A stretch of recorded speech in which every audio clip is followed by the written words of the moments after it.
गेल्या अनेक वर्षांपासून बस स्थानकाच्या काँक्रिटीकरणाची मागणी होत असतानाही आजही परिसराची दुरवस्था कायम आहे। बस स्थानकात सर्वत्र मोठमोठे खड्डे पडले असून पावसामुळे त्यात पाणी साचते। त्यामुळे प्रवासी, बस चालक आणि व्यावसायिकांना रोजच मोठ्या गैरसोयींचा सामना करावा लागते।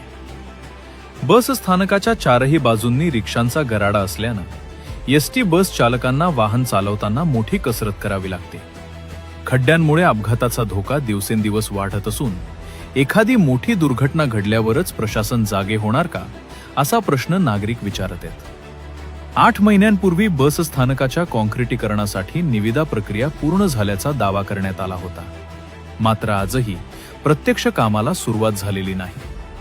परिणामी बस स्थानकाची अवस्था अधिकच बिकट झाली आहे। आगामी कुंभमेळ्याच्या पार्श्वभूमीवर नाशिक रोड रेल्वे स्थानक आणि बस स्थानक हे हजारो भाविकांसाठी महत्त्वाचं केंद्र आहे। दररोज सुमारे 400 ते 500 एसटी बस आणि हजारो प्रवासी येथून प्रवास करतात। तरीही मूलभूत सुविधांकडे दुर्लक्ष होत असल्यानं नागरिकांमध्ये तीव्र नाराजी आहे।